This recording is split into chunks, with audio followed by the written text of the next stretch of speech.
Everyone, please welcome optimist and best-selling author of Start My Way and Leaders Eat Last, Simon Sinek.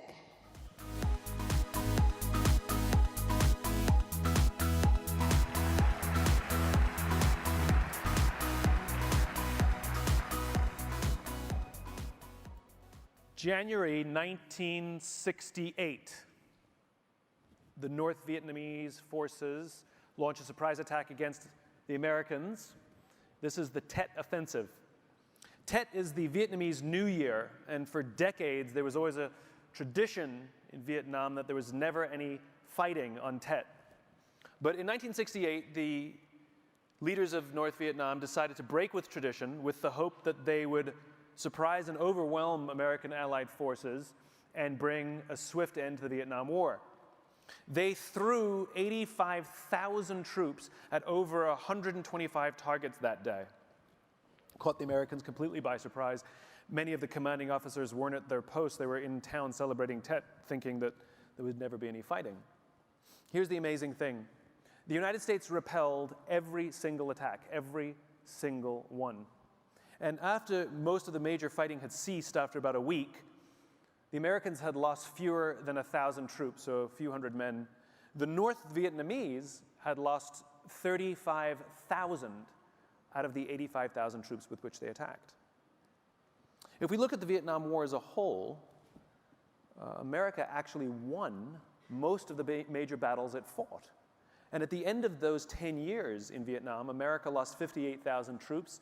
North Vietnam lost over 3 million people, which is a population equivalent in the United States of about 27 million people in that year. Which raises a very interesting question. How do you decimate your enemy, win all the major battles, and lose the war? As it turns out, we don't fully understand concepts of winning and losing. There are actually other ways to conceive of it. In 1986, a theologian by the name of James Carsey wrote a little book called Finite and Infinite Games.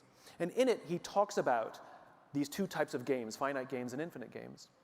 Finite games are defined as known players, fixed rules, and an agreed-upon objective, baseball, right? We all agree what the rules are. We all agree that whoever has more points, more runs at the end of the game is the winner, and we all go home. In a finite game, there is always a beginning, a middle, and an end. Then there are infinite games. Infinite games are defined as known and unknown players. You don't always know who the other players are. The rules are changeable. You can play however you want. And there is no such thing as winning. There's no end game. The objective is not to win. The objective is to stay in the game. The objective is to perpetuate the game. When you put a finite player versus a finite player, the system is stable, right? Baseball is stable. When you put an infinite player versus an infinite player, the system is also stable. The Cold War was stable because we could not have a winner or a loser, so both sides kept playing just to stay in the game. There's no end to an infinite game. What happens is the players drop out of the game when they run out of the will or the resources to stay in the game, right? But the game doesn't end. The Soviet Union dropped out of the Cold War because they ran out of the will and resources, but global politics continues without them. Problems arise, however, when you put a finite player versus an infinite player, because finite players are playing to win, and in an infinite game, the other players are playing to stay in the game. And the finite player will always find themselves in quagmire, racing through the will and resources that they need to stay in the game. And this is what happened to the United States in Vietnam. It's not so much that they lost the war, it's that they ran out of the will and the resources to stay in it. America was fighting to win, to beat the North Vietnamese, and the North Vietnamese were fighting for their lives. And a very different set of strategic choices were made accordingly. America didn't lose. They ran out of the will and resources to stay in the game, and they dropped out of the game. This is true in business, too. We are players in infinite games every day of our lives, in business and out of business, right? There's no such thing as being the winner in your marriage. Good luck with that. There's no such thing as being the winner in friendship. There's definitely no such thing as winning global politics, and there's never a such thing as winning business. There's no one who's ever declared the winner of business. We play until we run out of the will and resources, and we drop out. It's called bankruptcy, and business continues with us or without us. But if we listen to the language of too many leaders, they talk about being number one, being the best, or beating their competition. There's no such thing. And when we play with a finite mindset in the infinite game, there's a few consistent and predictable things that happen. Decline of trust, decline of cooperation, decline of innovation, all which contribute to the eventual demise of the organization itself. I had a real-life experience a bunch of years ago that really helped me understand the difference between playing with a finite mindset and an infinite mindset in the infinite game of business. It involves Microsoft of old, when Steve Ballmer was still around. And I was invited in those days to go and speak at an education summit that Microsoft was hosting. And at that summit, I'd say 70% of the executives spent about 70 to 80% of their presentations talking about how to beat Apple. A few months later, I was invited by Apple to speak at their education summit. And at their summit, 100% of the executives spent 100% of their presentations talking about how to help teachers teach and how to help students learn. One was obsessed with where they were going. The other one was obsessed with beating their competition. Guess which one was in quagmire? Guess which one was racing through will and resources? So at the end of my talk at Microsoft, they gave me a gift. They gave me the new Zune. Remember when it was a thing? And I got to tell you, it was fantastic. This little piece of technology was really wonderful. It was beautifully designed. The user interface was intuitive and easy to use. It worked flawlessly. It was a great little piece of technology. So at the end of my Apple talk, I'm sitting in the back of a taxi with a very senior Apple executive. I couldn't help myself. I just had to stir the pot. So I turned to him and I said, you know, Microsoft gave me their new Zune. It is so much better than your iPod Touch. And he looked at me and he said, I have no doubt. And the conversation was over. Because a player that's playing with an infinite mindset understands sometimes you have the better product, and sometimes your competitor has a better product. And the reality is no such thing as winning or being the best. There's only ahead and behind. And the only true competitor in an infinite game is yourself. The only true competitor in an infinite game is yourself. How do we make our products better this year than they were last year? How do we make our culture stronger this year than it was last year? How do we make our leaders better this year than they were last year? The only true competitor in an infinite game is ourselves. But as I said before, if you listen to the language of too many leaders, they don't know the game that they're in, which means most companies are heading on a steady decline towards zero. In the 1950s, the average age of a company in the United States was 70 years. The average age of a company now is under 20. Now, I understand that there's lots of other factors that go into play, but we have to consider the vast number, too many of our leaders today are actually leading their companies for a different game, playing every day to be number one, being the best, or beat their competition in a game where there is no such thing, which means we have to change the way we lead to build our companies to be suited for the infinite game. There's 5 things that we have to do, 5 practices. Number 1, we have to have a just cause. Number 2, we have to have trusting teams. Number 3, we have to have worthy rivals. Number 4, a capacity for existential flexibility. And the final one is the courage to lead. Let's talk about the first one, the just cause. A just cause is a cause so just that people would be willing to sacrifice in order to advance that cause. One of my favorite examples is the Declaration of Independence. Our founding fathers wrote down a reason why they believed this country should exist, a cause so just that as they wrote in the Declaration of Independence, that they would be willing to sacrifice their lives, their honor, and their fortune in order to advance. All men are created equal, endowed with certain unalienable rights, amongst which include life, liberty, and the pursuit of happiness. And the success, winning the Revolutionary War, was just the beginning. Now the heavy lift of advancing a cause began afterwards. And you can see that America is trying to be at its best. It's trying to advance that ideal that was put into words 243 years ago when we're trying to bring equality to all. You saw soon after the revolution, we saw the abolition of slavery. We saw women's suffrage. We saw civil rights. We saw gay rights. And you can see when we're trying to advance education for all or healthcare for all, we're trying. We may disagree how we're doing it, and each of those causes is incomplete unto themselves. There's no such thing as actually achieving that ideal. That just causes an ideal future state of which we hope the world could look like, and we will devote our company, our resources, and our effort and our energy in order to advance that cause. Because there is no winning in the infinite game, there is no achieving a just cause, what we do is advance a just cause. And all of the finite wins we accumulate should have the context of working to advance that just cause. The question is, are you offering your people a vision of the future so just that they would be willing to sacrifice in order to help advance towards that vision?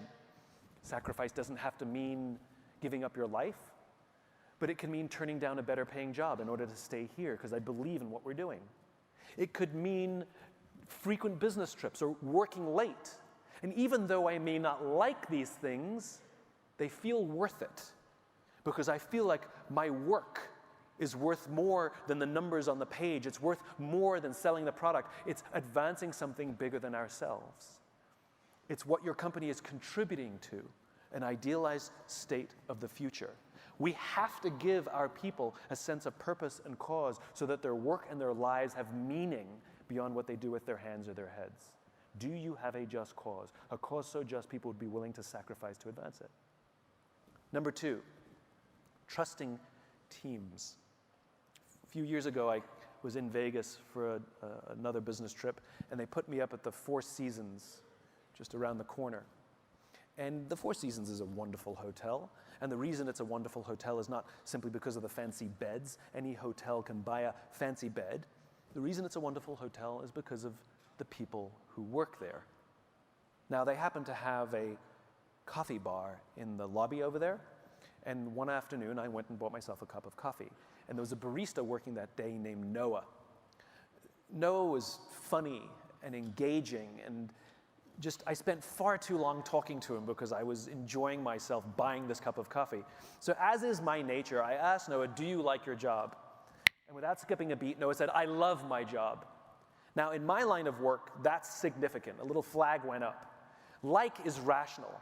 Right? I like the job, I like the people, I get paid well, I like my job. Love is emotional. It's a higher order connection, right? Do you love your wife? I like her a lot, right? Different. And Noah said, "I love my job."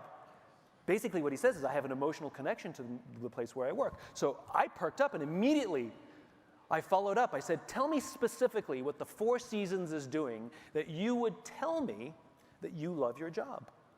And without skipping a beat, Noah said that throughout the day, his managers will walk past him and will offer him any help that he needs to do his job better, make sure that he's okay.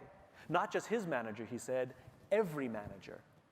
Then he said, "I also work at Caesar's Palace. And there, the managers walk past us and catch us when we're doing things wrong. There, they were just on top of us to drive the results, drive the numbers." He says, "There, I like to just keep my head below the radar, get through the day so that I can collect my paycheck." He said, "Only at the Four Seasons do I feel I can be myself." And this is what great leadership is. This is what a trusting team is. We've all experienced what it feels like to be on a trusting team. We feel that we can raise our hands and say, "I made a mistake," or "You promoted me to a position where I don't feel fully qualified, I need additional training," or "I'm having trouble at home and it's affecting my work," or "I'm scared," or "I need help."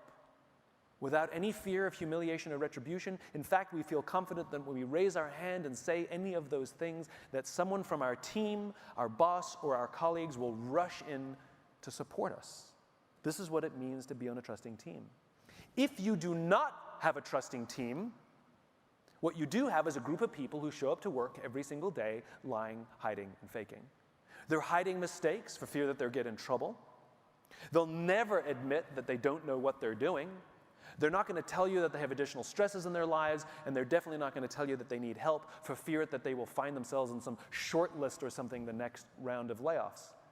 And if that's how we run our companies, eventually things start to crack, and eventually things start to break. We've all seen what it looks like when leaders fail to build trusting teams inside their organizations. In the extreme, it looks like a scandal. A few years ago, we saw the video from United Airlines where a paying customer got dragged off the plane with broken teeth, a broken nose, and a concussion. I feel sorry for every member of that crew.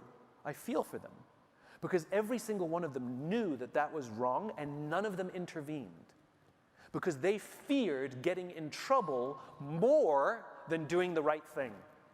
This was not an anomaly. This was not something that just happened overnight. This was a steady, slow drip of a poorly led organization that did not have trusting teams that was guaranteed to show up in something like that. In fact, a few years prior, I saw a scene that played out in front of me that started to give hints of what was to come. A scene played out in front of me as I was waiting to board a plane, where one of the passengers attempted to board the plane before their group number was called, which, as you all know, is a felony.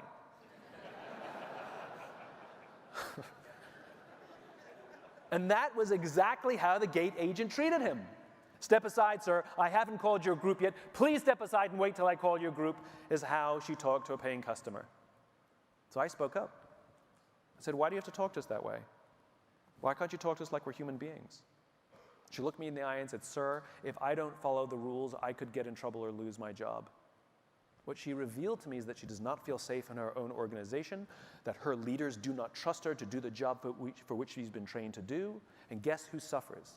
Customer, company, and employee. The reason we love flying Southwest Airlines is not because they have some magical formula how to hire all the best people. It's because the people who work there feel safe at work. They feel like their leaders trust them to do the job for which they've been trained to do. And guess who benefits? Customer, company, and the employee themselves. This is the responsibility of leadership. I said it this morning. It's not about being in charge. It's about taking care of those in our charge. The responsibility of leadership is to create an environment in which our people can perform at their natural best. And unfortunately, we don't teach our people how to lead very often. We teach them how to do their jobs, we teach them how to use the systems, we teach them how to sell, but we don't teach them how to lead as they get promoted up the chain. And there's no correlation between how good you are at your job and how good you are at leading other people to do the same job. And this is why we get micromanagers. Because I actually do know how to do your job better than you. That's what got me promoted. Except it's a different job. Again, I said it this morning. Leaders are not responsible for the results. Leaders are responsible for the people who are responsible for the results, and that's an entirely different skill set. And the only way you get trusting teams is if we equip leaders to know how to build environments in which people feel like someone has their back, in which they feel safe enough to raise their hand and say, I made a mistake and I need help. This is what it means to be a leader. And if you want to play in the infinite game, you have to have trusting teams. Number 3. Worthy rivals. There's another guy who does what I do. He gives talks, he writes books. He's extremely good at what he does. He's extremely well respected, and I really like his work as well. I hate him. It's nothing personal. He's always been very nice to me whenever I've met him somewhere professionally. It's totally irrational. I just hate him. And as a result of my hatred of him, I'm very competitive with him. And so I will regularly go online and look at my book rankings and then immediately look at his. Mind you, I don't look at anybody else's, just his.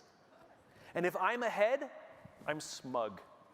And if he's ahead, I'm angry. And when people bring his name up, I'm like, yeah, he's a great guy. We were invited to speak at the same conference. And I don't mean like me in the morning, him in the afternoon. I mean, we were going to be interviewed at the same time on the stage together. And the interviewer thought it would be fun if we introduced each other.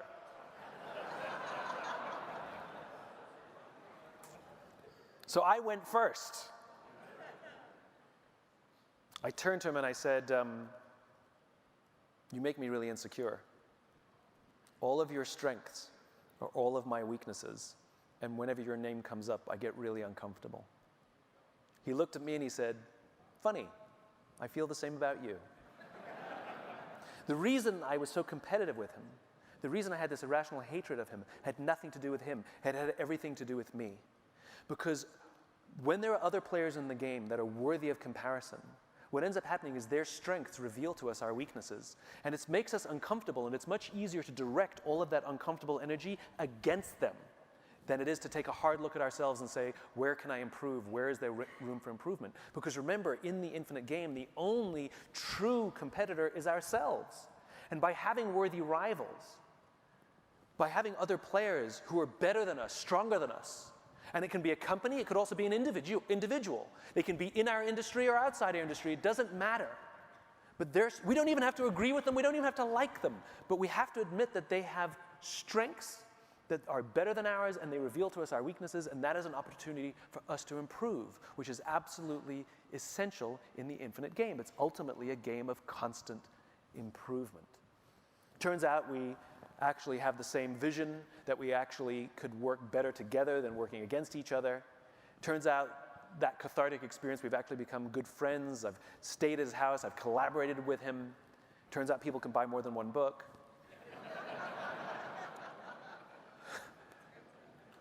And in that particular case, combining our strengths and combining our weaknesses made us more powerful as a team.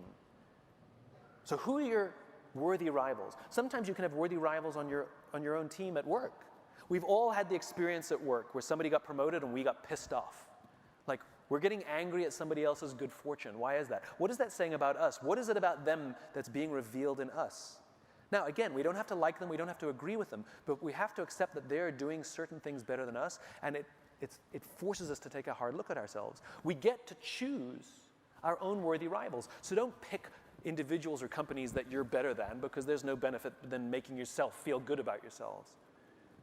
Pick the ones that make you uncomfortable. Pick the ones that are the thorn in your side constantly. Except it's not about them, it's about you.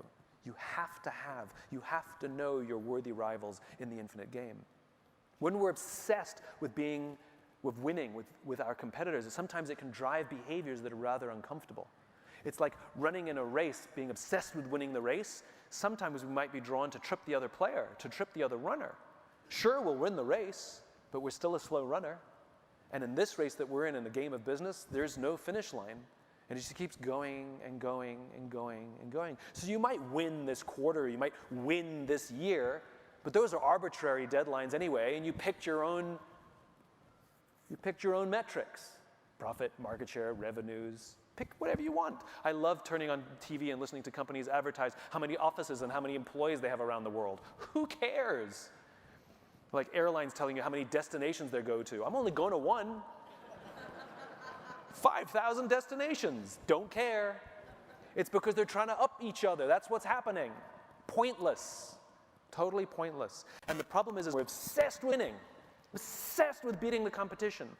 It actually makes more possible ethical fading, makes more possible our capacity and our culture to make decisions that are bad for us, bad for the company. We've seen it happen again in the extreme. Wells Fargo opening 5 million bank accounts, whatever it was, 3.5 million bank accounts, fake bank accounts, because they were so obsessed with meeting their numbers that they found a way, and nobody got in trouble for doing it, so they kept doing it and doing it and doing it and doing it until we found out. It doesn't have to end in scandal or breaking the law for these things to happen. And you see companies put on their vision and their values, integrity, right? Honesty. By the way, if you have to write honesty on the wall, you have much bigger problems. You have to remind people to be honest. Don't forget, we're honest. That's what it means to understand that we're here to grow ourselves. Number 4 is a capacity for existential flexibility. This one's a doozy, right? Capacity for existential flexibility. Existential flexibility is the ability to make a strategic shift that profoundly, 180 degrees, profoundly changes the direction of the organization. Now, one of the seminal examples, it's an Apple example. Steve Jobs and Steve Wozniak had a vision, had a just cause about empowering individuals to stand up to Big Brother. That was their thing, right? It had nothing to do with computers, because a good just cause has nothing to do with your product. It's the vision of the world that you imagine. And in their case, they happened to grow up during the computer revolution, and they saw the personal computer and the invention of the personal computer as the perfect tool to empower individuals to stand up to Big Brother. Steve Wozniak would talk about how he imagined a time where one day an individual, because of a computer, could actually compete in the marketplace with a corporation. So they've already had success from the Apple I, they've already had success from the Apple II. Jobs and Apple are famous already, it's already a big company. And in 1979, Jobs and some of his senior executives visited Xerox PARC, which was Xerox's R&D department in the day. And Xerox showed them their new invention called the graphic user interface, in which you could use a mouse to move a cursor across a desktop and click on icons and folders to use the computer. You didn't have to learn a language anymore. Now, Jobs, who's obsessed with empowering individuals, as many people as possible, to use this magical technology, walked away from that tour and said to his people, we have to invest in this graphic user interface thing. And one of his team, the voice of reason, I guess, said, Steve, we can't. We can't do it. We've already invested millions of dollars and countless man hours in a completely different strategic direction. We can't suddenly change directions. We'll blow up our own company. We can't just walk away from that money and that time that we've already invested. To which Jobs actually said, better we should blow up our company than someone else. That decision led to the Macintosh. A computer platform so profound, it drove the rest of the market. Windows 2, if you remember, actually was designed to work in the same way. It was that graphic user interface. And it's because of that ability to blow up their own company, to make a strategic shift profoundly different than the path they were on, that Apple led the computer revolution, right? Now, there's a prerequisite for existential flexibility. Number one, you have to have a just cause, because otherwise you're just chasing shiny objects. There has to be a strategic reason why we would put our company through this kind of stress and pain, and it's to advance because we found a better way to advance the cause, right? And number two is you better have trusting teams, because you absolutely are going to put your company through stress. The metrics absolutely will decline in the short term, and your people have to be on board, and your people may not like it, but they say, I understand why we're doing it, we agree why we're doing it, we're on board, we're in. And they will hunker down and they will figure it out. One of the best counterexamples of a lack of of existential flexibility is Kodak. George Eastman, the founder of Kodak, had a just cause. He wanted to democratize photography. He was obsessed with simplifying photography. Right? He invented film so we could get away from the harsh chemicals and heavy plates that were required to take photographs back at the turn of the century. And Kodak went on to invent color film and slides and slide projectors and improve the paper and the chemicals and the whole system. And it became one of the largest companies in the world, and George Eastman became one of the richest men in America. He was the sixth richest man in America, something ridiculous. He died in the 50s, maybe in the 30s. He died a long time ago. And the company went on to advance the just cause, but over time that cause got fuzzy. And in 1975, an engineer at Kodak by the name of Steve Sasson invented the digital camera. And when he showed it to the senior executives at the company, they actually made a decision to suppress the technology for fear that it would cannibalize film sales. Because they couldn't bring themselves to completely uproot their entire company to become a digital company. They didn't have the stomach for it, so instead they literally suppressed the technology. They knew that the digital genie would eventually come out somewhere else. They gave themselves about 10 years. And 10 years to the year, digital started to show up in other places. And you know what Kodak did over the course of those 10 years to prepare? Nothing. They did nothing. And as digital became a thing, Kodak made billions of dollars from royalties from the patents that they owned on the digital technology, because in the early days, many of the companies were actually using Kodak technology. And so from a finite standpoint, from a superficial standpoint, the company looked unbelievably healthy because it was making these billions of dollars from all these royalties. And then the patents ran out, and 5 years later, the company was bankrupt. Because if you're not willing to blow up your own company, the market will blow it up for you. If you don't have a capacity for existential flexibility, you risk completely leaving the company on the floor. Now, you may not personally go through existential flexibility. Most leaders may never do it their entire careers, once at most. But it's our responsibility as leaders in the infinite game to prepare our organizations so that our successors can make that flex if they need to. Keep the cause clear, work on those trusting teams so that our successors have the capacity should they require it. The final practice to stay in the infinite game and to build an organization equipped to play in the infinite game is the courage to lead. Now, it's embarrassing that this is even on the list, but we have to have courage to do these things because absolutely everything that I've explained to you today is unbelievably difficult. It is much easier to simply have quarterly or annual goals and drive our people hard to meet those goals and throw whatever money or bonuses or incentives we have to drive their behavior. Yes, it may do damage to the long term of the company. Yes, it may do damage to some of the ethics that we do, but whatever, I'm going to be long gone, just like those Kodak executives were long gone when the company declared bankruptcy. It is much easier to run a short game with a company, even though it's at the company's expense. It is hard to build an organization to advance a just cause. It takes so much effort to build trusting teams. People screw up and we have to say, try again. We can't just fire them. It's so much easier to just hire and fire people and who cares? It takes so much effort to be good leaders. The practice of leadership is sometimes thankless. It's lonely sometimes to devote ourselves to the growth of our people versus the growth of our bonuses. Much, much harder to play that game. Existential flexibility, why bother? It's much more fun to be competitive than to look at our worthy rivals and have our weaknesses revealed to us. It takes unbelievable courage to completely change our mindset of how the business world actually works and want to build organizations that will survive us and thrive beyond us because of what we did. Which raises the very interesting question, what does it mean to live an infinite life? Clearly, our lives are finite. We're born, we die. But life is infinite. We come, we go, and life continues with us or without us. Which means every single one of us has an opportunity because we don't get to choose if we want to be players in the game. The minute you're born, you're a player in the game. We only get to choose how we want to play. Do you want to live a life and build a career based on a finite mindset? Or do you want to live a life and build a career based on an infinite mindset? A finite mindset that means that I want to be number one, I want to make more money than any of my friends, I want to accumulate as much power as possible, I want to get rich, I want to get famous. And when we die, we take none of it with us. To what end?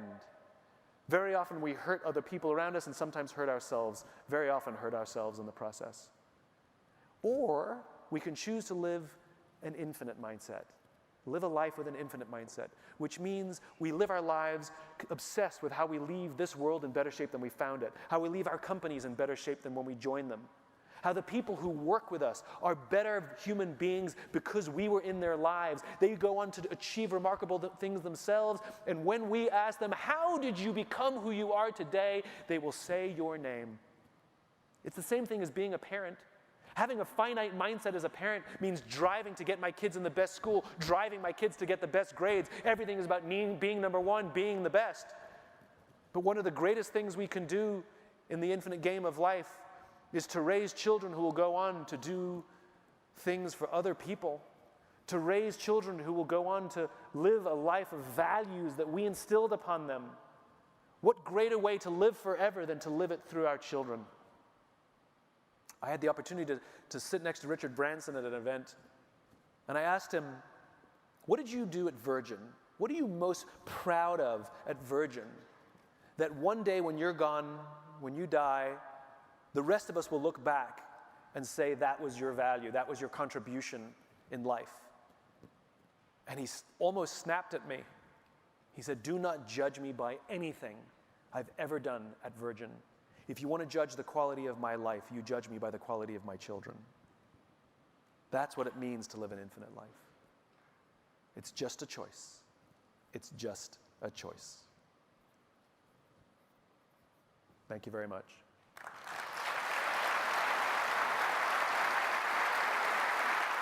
Thank you. Thank you. So, thank you very much. They've left some time for Q&A for me, so I'm happy to answer whatever questions you may have. There's 3 mic stands. There more? Yeah, 3, so jump on in. Hi. How you doing? Fine, how are you? Fine, thanks. I'm in an infinite game with my youngest son. You're in a game with your oldest son? My youngest son. Okay, your youngest son. Fighting life. He doesn't know what he wants to do. He doesn't know what to do. And I'm afraid he doesn't know why he's here.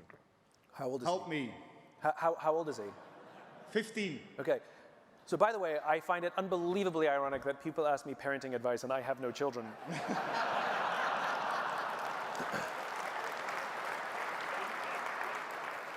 Which, by the way, is about the best parenting advice I can give you.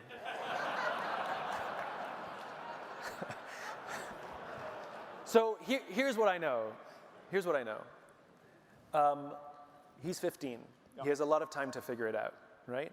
And our responsibility as parents, the closest thing to leadership is parenting. And the more you understand about parenting, the more you actually understand about leadership. And the more you understand about leadership, the better parent you become. People ask me, what book should we read for leadership? And one of my favorite recommendations is a book called How to Talk to Kids So Kids Will Listen and Listen So Kids Will Talk. It's a bright yellow book. Yes, it's meant for learning how to talk to kids. It is one of the best leadership books because you actually learn how to talk to people on your own team also. It's brilliant. It's got little illustrations as well. And so, very often we're so concerned, and from the bottom of our hearts we care so much, it's always well intended to help our kids, drive our kids, find what they're looking for. But very often it's sometimes about asking questions, like open-ended questions, like what drives you, what do you love? Tell me one thing you've done that you love, and trying to find the thing that they love and trying to point them in that direction. Try to encourage where they have natural capacity. You know, you hear these stories very often about kids who are brilliant artists or they like singing, but we want them to do good at math and English because we want them to become accountants or engineers because it's the right thing to do and good for their careers, good for their lives, it's the responsible thing to do. And so sometimes it's just a matter of creating a space that we can allow for their own passions to come and let them experiment. I mean, sometimes they're too young to know. Sometimes they're too young to know. So the question is where does he naturally enjoy spending his time? What's he good at? What is he like? When does he come alive? You know?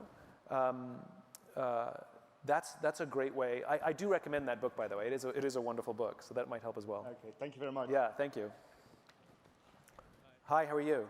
Hello, hi. My name is Nachi Hota. I work for Microsoft. Nice to meet you. Thanks for the talk here. Really appreciate it. You're welcome. Listening to you, some couple of thoughts that came to my mind. Okay, this is basically the thought that came to my mind was when you're playing the infinite game, right? And you are at a privileged or advantageous position, right? Yep. And you are leading a group or team or any other situation, Yep. whatever it may be, right? What indicators would you look for that triggers the thought in you that, hey, it's the time to shift the game, i.e., the flexibility that you talked about. Right. Right. So so are you talking specifically about existential flexibility or becoming an infinite-minded leader? Like when would you know that, okay, it's the time for existential flexibility and I should be open to shifting, right? You gave the example of Steve Jobs. It's just not only looking at the mouse, that might have triggered the thought in him, right? There must be something else apart from that also combined in him shifting his strategy. I understand the question. So the reality about somebody who learns to adopt an infinite mindset, and like any mindset, it's a practice, right? Like mindfulness, it's a practice. Somebody who learns to adopt an infinite mindset, infinite-minded folks, they view, let me do it the other way around first. Finite-minded folks, finite-minded leaders are afraid or threatened by uncertainty. They don't like surprises, and they like to exert a lot of control over a situation, which is why we tend to see them operate in very short time frames, quarters and years, because we have a lot of control over how numbers will work out over a quarter of a year, right? 5 years, 10 years, much more difficult, right? And so in order to exert control and avoid surprises, we try and maintain all control over the plan, right? Infinite-minded view opportunity in surprises. They love uncertainty. They think uncertainty opens up the door to them, where finite-minded leaders think uncertainty is a horrible thing, a thing to avoid. The thing that, where finite-minded leaders find the feeling of safety in the rules, infinite-minded leaders find safety in relationships. So when you can tell when your organization is too finite-minded when you have too much bureaucracy, because bureaucrats like to enforce the rules the way they're written, right? Because that's where they find safety. As long as I follow the rules, my job is safe. I followed the rules, right? As opposed to spending the time to build trust. So number one, the question is, if you have a very clear sense of just cause, it actually becomes obvious. Right? It's not actually a big decision. In fact, we call it existential because to the person who makes the flex, it's a death sentence if they don't change. But to the outside world, they think you're crazy. Why would you trade the certainty of this business for the uncertainty of that business? You've got a good thing going. One of the funny examples is Blockbuster. Blockbuster used to be the 800-pound gorilla. They were the only significant national player for video and DVD rentals back in the day. And this little company showed up called Netflix, right? And they had a different business model. It was subscription. And you remember that they would send us the DVDs, right? And streaming technology wasn't good enough yet, but we could see it was coming eventually. And the CEO of Blockbuster went to the board because he could see where the technology was going, right? And he said to Blockbuster, you know, we should probably look at the subscription model. And the board would not allow him to embrace subscription models because the company made 12% of its revenues from late fees.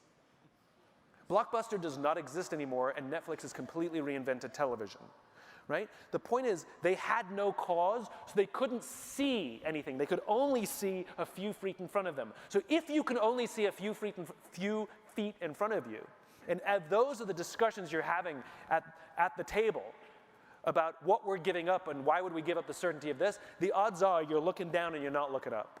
So you have to have that just cause. What are we working to advance that's bigger than ourselves? And yes, of course there are always finite games within the infinite, but there's a context now. And you can see the number of industries that they were working to put business models blind. Right?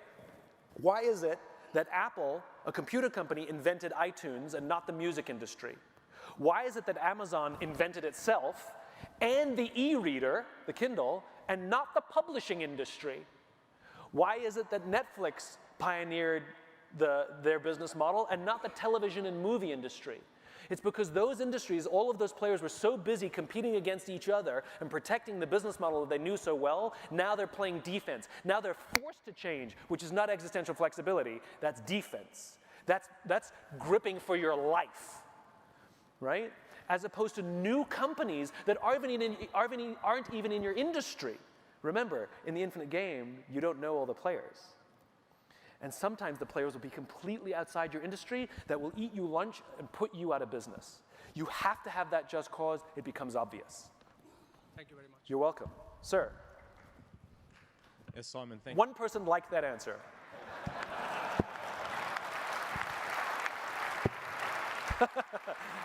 You're clapping for them. Thank you so much for your session. It's just really inspiring. Thank you. You are well known for a video and a speech around understanding your why. Yes. And you used Apple as an example back Yes. then. You've obviously quoted Apple a couple of times. Yes. Now. You mentioned the Microsoft of old with Yes. Steve Ballmer. Yes. I'm going to put you on the spot a little bit. Sure. How do you feel Microsoft's going now with our why? Sure. And what the progress we're making in transformation? Yeah, no, I think Satya is an infinite-minded leader who can bring Microsoft back to the glory days of when it started. And I don't have to tell people who worked at Microsoft for a long time, there was an inspiration, a feeling like you were changing the world, especially in the earlier days with Gates at the helm. And you know, Ballmer's a talented executive, but he's not necessarily equipped to lead an infinite game. He's a brilliant finite thinker who, working alongside an infinite-minded thinker, can do wonderful things. But we've seen this pattern so often, right, where we see visionary CEOs replace themselves with their COO or CFO, which is possible, but for the most part, a lot of CFOs and COOs got to where they are by being really good at operations, being good at the looking down, which you need, and partnership, but being a CEO is a visionary job. As an aside, all the other C-level executives, we know what your primary responsibility is in your job title. CFO, CMO, CTO. If you still have a VCR, we don't make you the CTO. We know that. If you don't know how to read a balance sheet, we don't make you the CFO. I don't even have to know who you are. I know that. What is a CEO? What is an executive officer? The reality is we need to change the title to CVO, Chief Vision Officer. Someone who is equipped to not only be the holder of the vision, but ensure that the rest of the organization is working to advance towards that vision. And very often what we put is a finite-minded thinker in a visionary position. Talented executives, wrong job, right? And that's kind of what happened.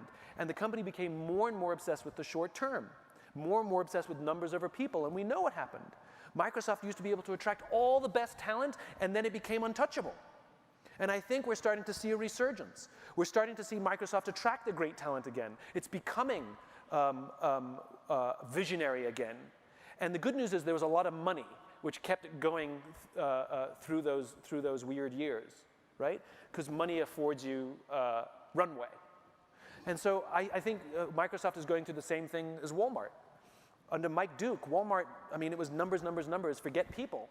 And under Doug McMillon, you start to see the same thing. When Satya took over, the speech that he offered, that vision paper that he offered was completely different. And it had nothing to do with being number one or being the best. So I think Microsoft is getting back on track of being the great visionary company that it was founded to be. Absolutely. Thank you.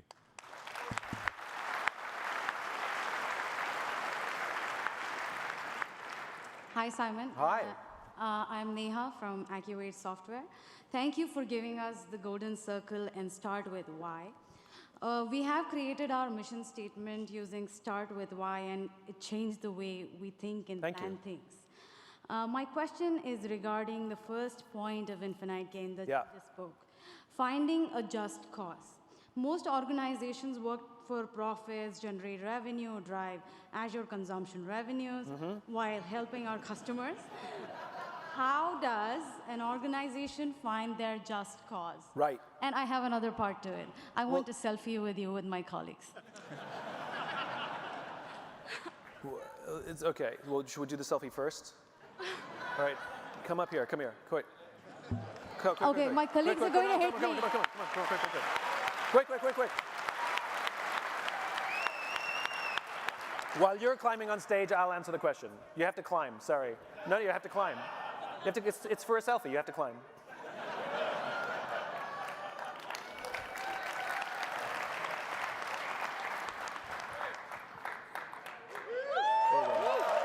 You're welcome. Okay, to answer your question. So, by the way, what I thought you were going to ask was what's the difference between a why and a just cause? But I'll tell you that anyway. A why comes from the past. It's an origin story. As an individual, our personal why it's our birthright. Every single person has one, and there's only one, and it is born out of how we were raised and the values that were instilled in us that made us who we are. And the rest of our lives offering us an opportunity to live in balance with our why or not. Everybody has a why, every company has a why. It's basically the origin story, right? Bill Gates' obsession with finding more productive ways to do things when he was young became the why of Microsoft, and a company that was obsessed with helping people be more productive, right? Which is why Apple kept their thing very small, only had 4 or 5% of the world's computer operating systems, and Microsoft had 96% because that's a great visionary thing for people. We all want to be more productive, right? We don't all want to challenge the status quo, right? A just cause is the future. A just cause is about where we're going.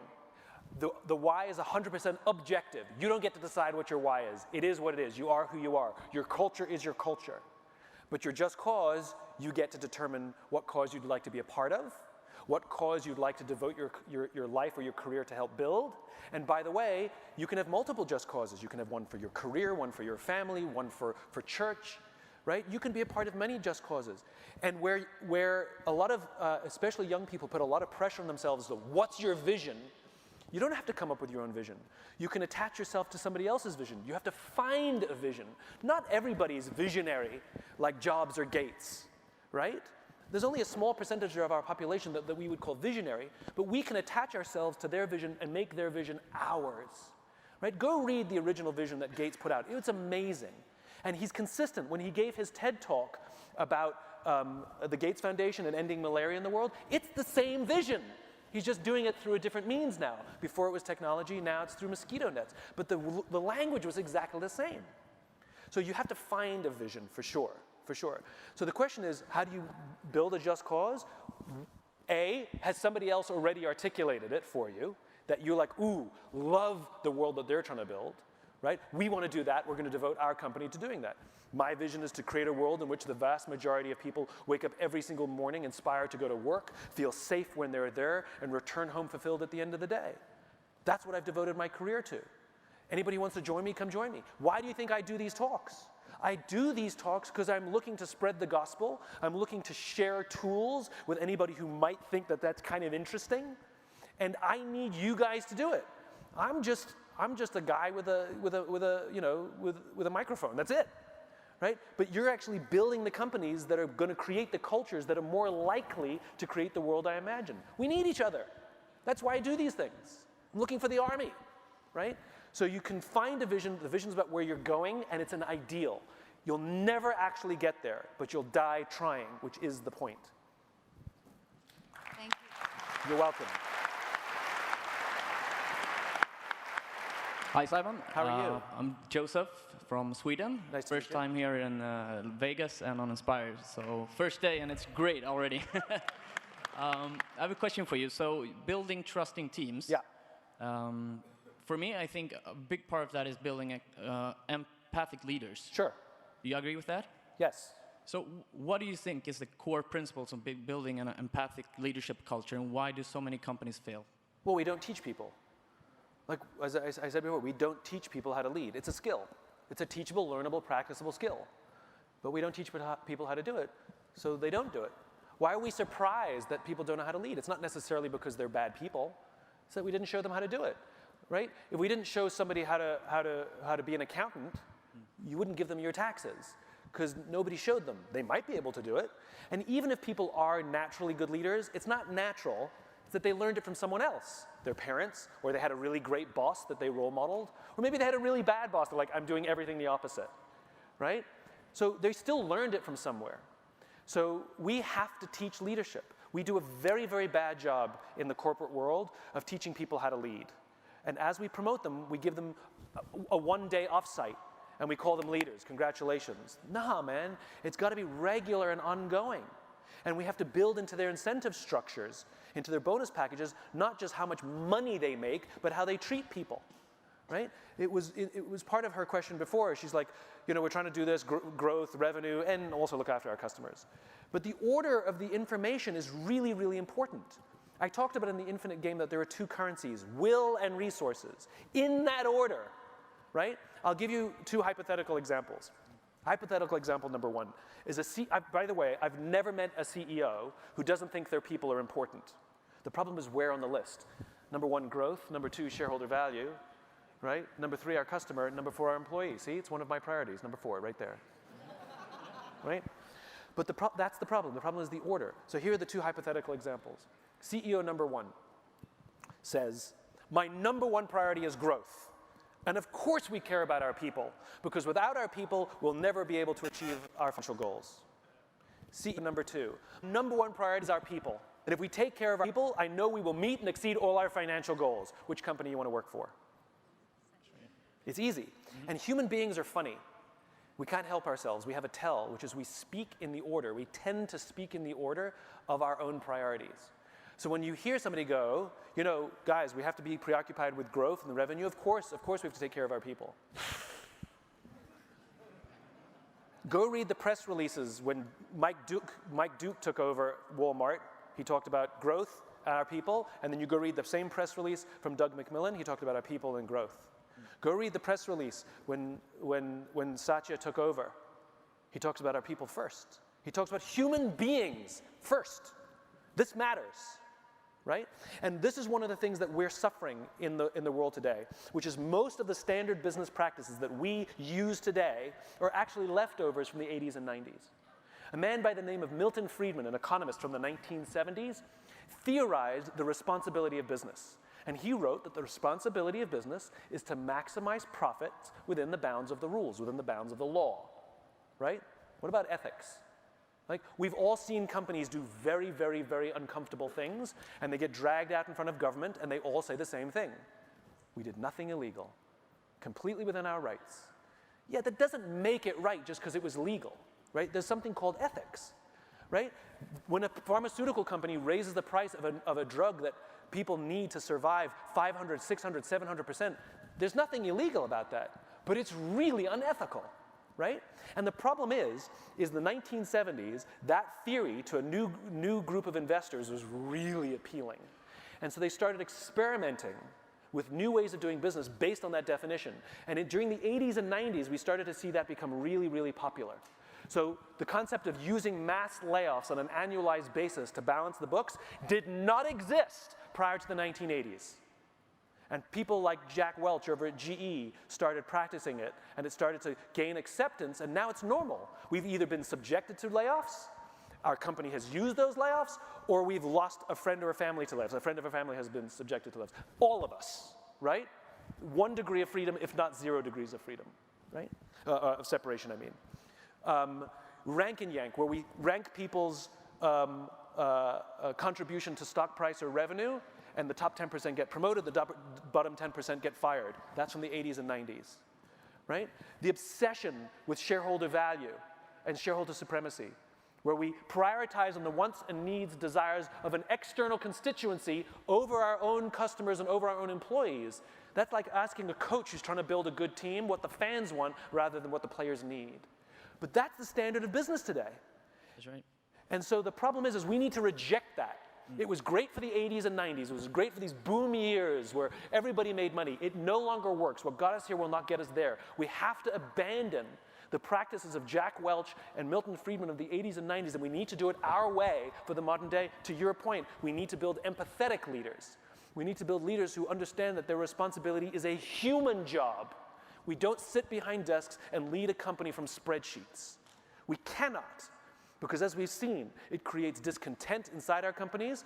There's no such thing as loyalty anymore. There's no such thing as a gold watch at the end of your career. It doesn't exist anymore. There's an entire group of people in this room who are too young that when I say the word gold watch, they don't even know what I'm talking about. Right? He has no idea what I'm talking about. There used to be a time that you worked for 40 years for one company and they gave you a gold watch. The point is there's an opportunity to change it, and the opportunity is ours. The opportunity is ours. Thanks a lot, man. You're welcome.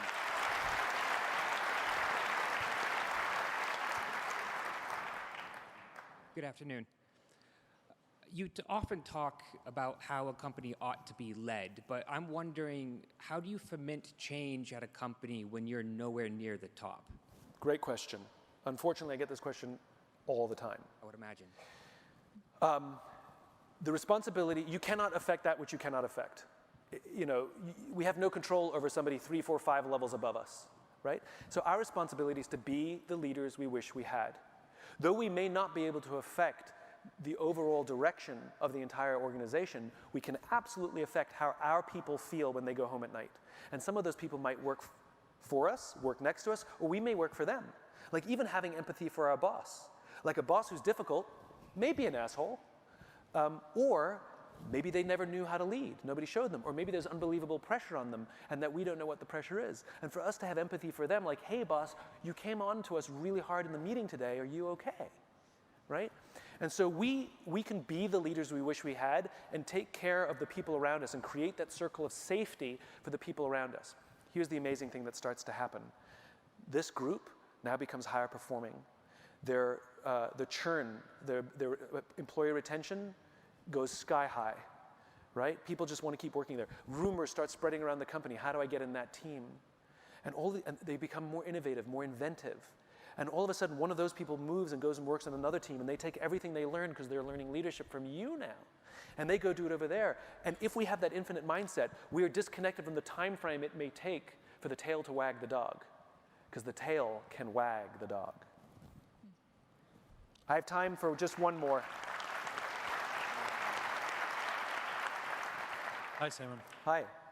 How do you prepare? Where's your foundation for what you do? I mean, I've been following you for quite a while now because one of my associates is a big fan of yours, and you're so right. Like, I mean, it's like you've lived in my shoes in my company, and if like you'd grown and bankrupted 30 companies in your life, and you've not.